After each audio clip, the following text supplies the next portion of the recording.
Good morning, my dear students. Myself Saurav Srivastava started going to teach you today civics chapter number 3. Okay.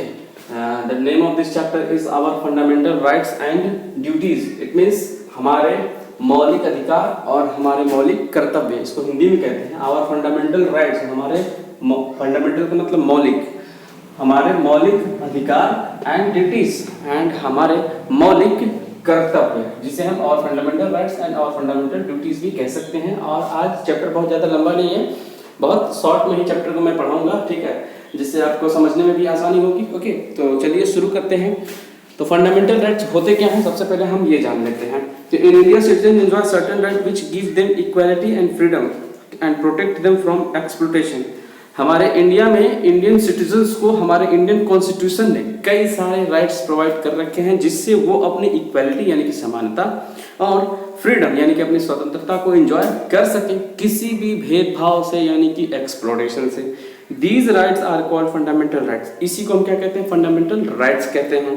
Okay, they include the right to life, इसमें right to life यानी कि जीवन का अधिकार, and various civil political rights, economic rights, social and cultural rights. As the fundamental rights are considered essential for the citizens' well-being, they are guaranteed by the constitution. Okay, अब देखिए our fundamental rights, पहली heading जिसे हम discuss करने जा रहे हैं वो है our fundamental rights. Our fundamental rights, हमारे मौलिक अधिकार, ठीक है, जिसमें टोटल 6 फंडामेंटल राइट्स हमारे कॉन्स्टिट्यूशन ने हमें प्रोवाइड कर रखे हैं।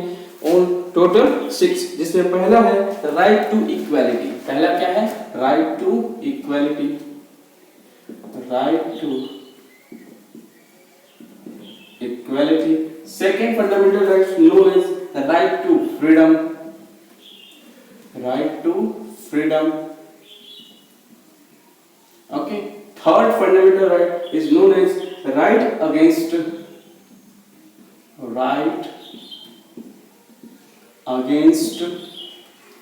exploitation, exploitation,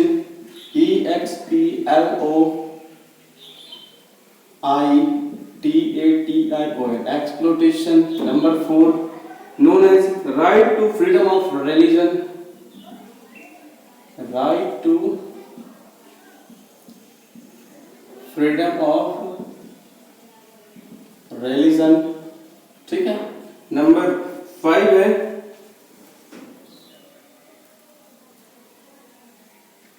right cultural and educational rights, cultural and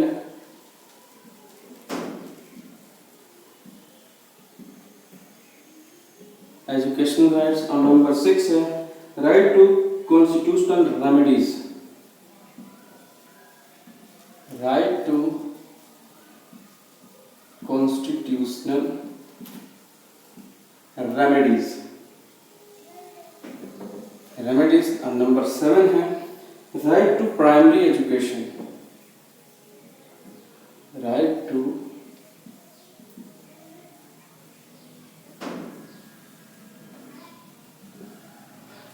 primary education। Okay, ये टोटल 7 राइट्स हमारे इंडियन कॉन्स्टिट्यूशन हमें प्रोवाइड कर रखे हैं। ओके, सबसे पहला राइट जो है वो हमारा है राइट टू इक्वालिटी, जिसमें इक्वालिटी का मतलब होता है क्या, समानता। इक्वालिटी का मतलब क्या होता है, समानता। मतलब हमारे इंडिया में चाहे कोई भी लोग, किसी धर्म, किसी जाति, मतलब कोई भी रिलीजन हो, कोई भी कास्ट हो, आदमी अमीर हो, गरीब हो, किसी शहर में रहता हो, कोई भी लैंग्वेज बोलता हो, उसका रंग काला हो, गोरा हो, इससे कोई फर्क नहीं पड़ता। Because according to our Indian constitution, every people who have called an Indian citizen is have the first our fundamental right known as right to equality. It means सबके साथ समान व्यवहार किया जाएगा, सबके साथ इक्वली बिहेवियर किया जाएगा, ना कोई बड़ा ना कोई छोटा। मतलब किसी आधार पे हम उसके साथ भेदभाव नहीं कर सकते, डिस्क्रिमिनेशन नहीं कर सकते। This is called the first fundamental right, right to equality, ठीक है। अब सेकंड रहता है राइट टू फ्रीडम। तो राइट टू फ्रीडम में क्या होता है कि राइट टू फ्रीडम का मतलब होता है कि फ्रीडम का मतलब आजादी होता है। आपको पता होगा फ्रीडम का मतलब क्या होता है, आजादी।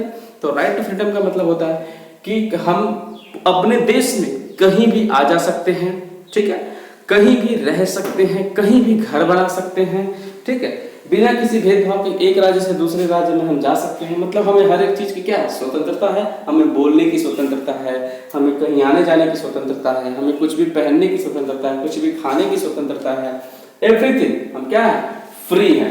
कुछ भी करने के लिए क्या है, फ्री है। हमें किसी भी चीज के लिए रोका नहीं जाएगा। हाँ, वो चीज कॉन्स्टिट्यूशन के अगेंस्ट नहीं होना चाहिए, मतलब संविधान के खिलाफ नहीं होना चाहिए। अगर हम संविधान के फेवर में हैं और कुछ भी कर रहे हैं तो हम सब कुछ कर सकते हैं। अगर हम इसके अगेंस्ट जाएंगे तो फिर हमारे ऊपर राजद्रोह का केस भी चल सकता है। तो राइट टू फ्रीडम का मतलब ये होता है, ठीक है।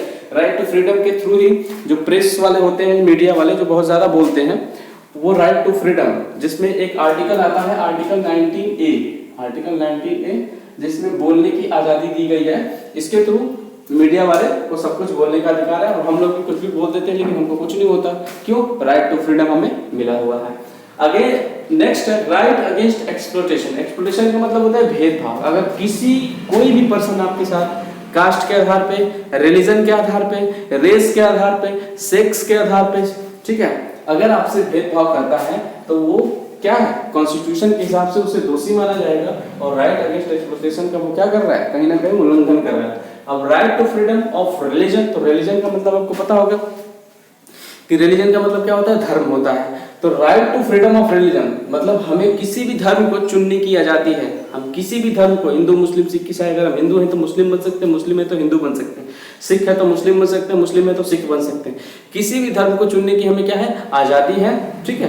किसी भी धर्म का प्रचार प्रसार करने की हमें आजादी है, मतलब हम उसको फैला सकते हैं, लोगों को कह सकते हैं कि आप इससे जुड़िए, इससे हमें कोई भी रोक नहीं सकता, ठीक है। अब कल्चरल एंड एजुकेशनल राइट्स मतलब हमें शिक्षा प्राप्त करने का अधिकार है। कल्चरल हमें अपनी संस्कृति, मतलब हमें अपनी पुरानी चीजों को बचाने का भी अधिकार है। अब राइट टू कॉन्स्टिट्यूशनल रेमेडीज, ठीक है, राइट टू कॉन्स्टिट्यूशनल रेमेडीज।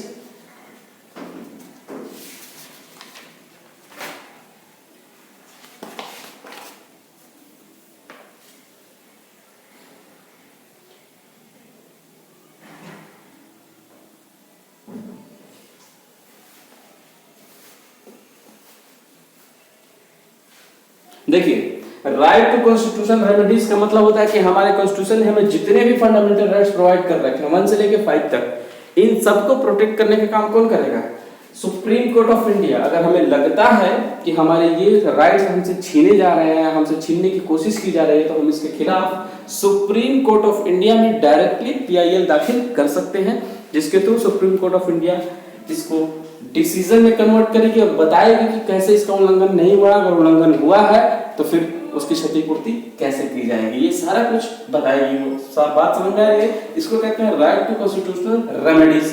अब राइट टू प्राइमरी एजुकेशन, देखिए ऐसे सारे बच्चे जो 6 से 14 साल के हैं, मतलब प्राइमरी एजुकेशन के लिए ये भी हमारे जो बच्चे हैं, राइट टू प्राइमरी एजुकेशन हमें गवर्नमेंट, चाहे वो सेंट्रल गवर्नमेंट हो चाहे स्टेट गवर्नमेंट हो, फ्री एजुकेशन प्रोवाइड करेगी। मतलब इसके लिए किसी भी तरह का पैसा नहीं लिया जाएगा। ये हमारा मौलिक अधिकार है, फंडामेंटल राइट है, जिसके थ्रू हमें फ्री में एजुकेशन, फ्री में बुक्स कॉपी, फ्री में बैग्स, फ्री में खाना, सब कुछ मिलेगा, क्योंकि these are called fundamental rights. It means primary education is fundamental. आपसे कोई पूछेगा कि how many types of fundamental rights? There are 7 types of fundamental rights.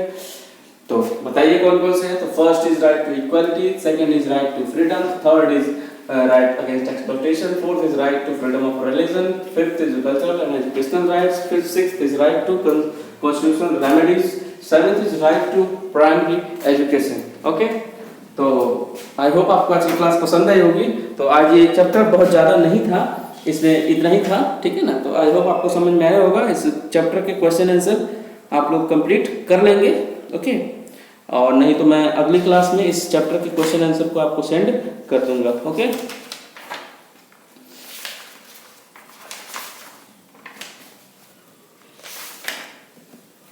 बहुत बहुत धन्यवाद हमारे साथ बने रहने के लिए। Thank you so much.